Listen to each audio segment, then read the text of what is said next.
Day is just breaking in the US. We'll find out in the next 24 hours or so whether Kamala Harris has any opposition, but it looks like the Vice President, well, firstly, she's inherited the support of Biden. That matters because all of the delegates going to the convention previously were loyal to Joe Biden, so theoretically would continue to be loyal to his endorsement. What do you think of Harris as the Democratic nominee and potential president? Where to begin? Let me start Kamala Harris style. You see, there's this thing.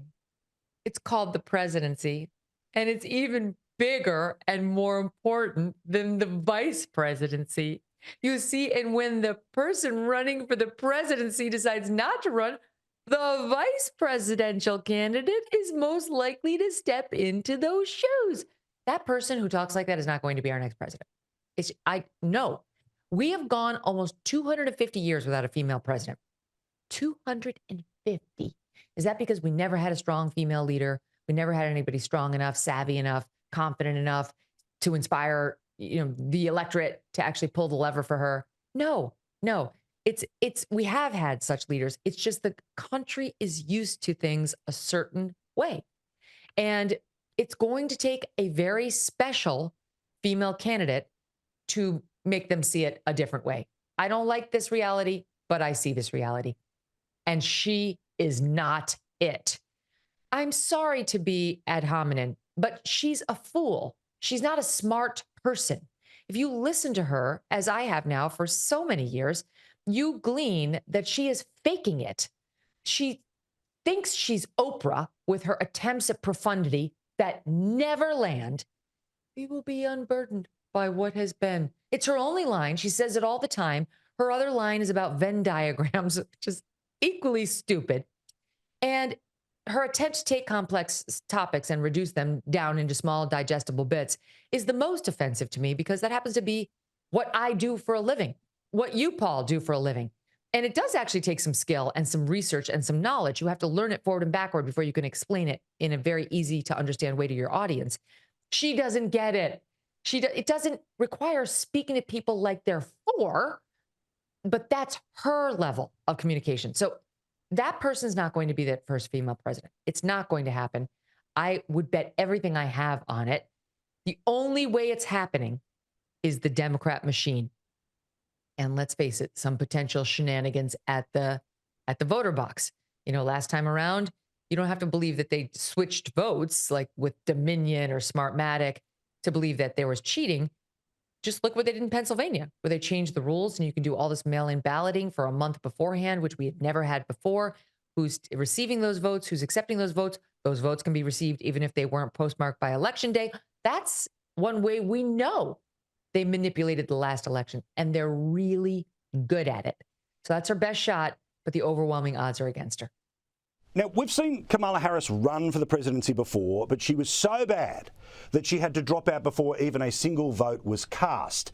But then Joe Biden turned around and said he wanted not just a woman, but a woman of colour to be his vice president. Bang, she gets there and is the number 2 now. She's going to have less than a month before her convention and then only a couple of months until the actual election. Does the shorter period of time work for or against her? Because when it was a really long time last time, she was terrible. No, I think it's unfair. I think it's better for the Republicans to have had her in the race from the get-go. To have known who their likely nominee was going to be on the other side since June, which is the way it normally happens. I mean, they've been cut short a bit on their Oppo research opportunities and so on. But having said that, she's the vice president, so they already have some Oppo research on her. And we knew that Joe Biden was infirm, so I'm sure they've been doing their homework on her. This stuff has been in the rumor mill for a while. But I think longer is better when the candidate's weak, and she's weak. And look, we haven't even gotten into what's about to come down on Kamala Harris. People are going to say that you're slut shaming and all that stuff. I don't care. She slept her way to the top. That's what happened. She was coming up the ranks in California politics, and she started sleeping with Willie Brown, who was a very, very beloved Democrat heavyweight politician out there. He took her under his wing. It's been documented. These two worked together and wound up having an affair. And he opened the doors for her in all these Democrat circles and made her this beloved person who no one had ever heard about.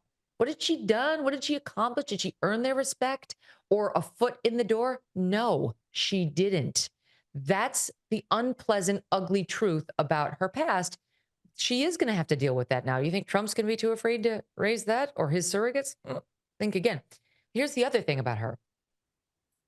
They go into this contest on Monday, Kamala potentially, I mean, we assume, versus Trump, with a massive gender gap in this electorate. Trump is favored something like 15 points with men, over Joe Biden.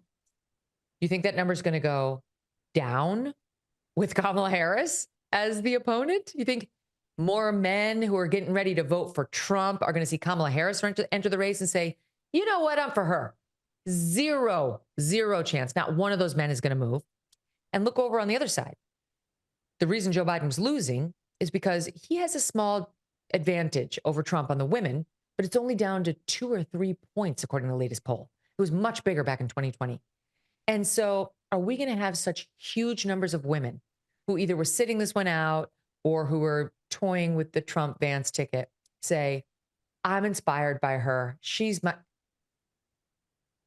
The only women who feel that way about Kamala Harris are Black women, and they've already been factored in. They're already in her poll numbers, and women who are obsessed with abortion. And all of those women are already voting Democrat and were not flirting with the JD Trump ticket. That you do not vote Republican if abortion is your number one issue. So I just don't see what demographic group she's really going to help him with. And I also think when you look at Black voters, Trump is pulling Black men over to the Republican ticket. Some Black women, but for the most part, they're diehard Democrats. Black men like Trump, among other reasons, because he's a strong man. That he's strong. He doesn't it's a thing culturally. Same for Hispanic men. They're not going to look at the woman he calls a laughing Kamala with her cackle and her weird body movements, her inappropriate self-aggrandizement at her own failed humor attempts and say, she's for me. She's on brand. That's a shirt I want to put on or a mug I want to drink from.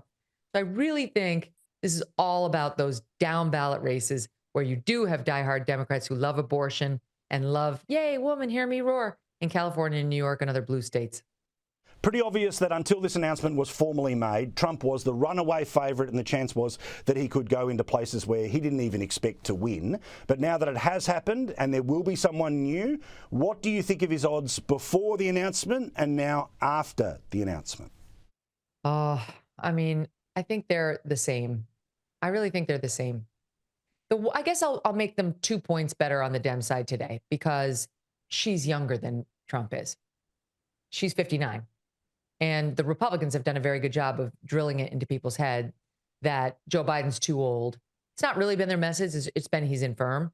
They understand they have a 78-year-old nominee on their side too. But the Democrats do have a slight advantage now being able to say, because we know that the vast majority of Americans think both candidates were too old, Trump and Biden. So now they have age on their side if she's the one saying Donald Trump is too old to be president. I just don't think that's going to do it. This guy got shot less than a week ago and then took the debate or the convention stage and went on for a 90-minute stem winder. I'm 25 years younger than he is, and I was falling asleep just begging for him to wrap so I could go back and go to bed. I don't know how he has this kind of energy. So I just don't think it works with Trump, but it's a good line for them to use. See you later, Megyn. Talk to you next week. My pleasure. Thanks for having me.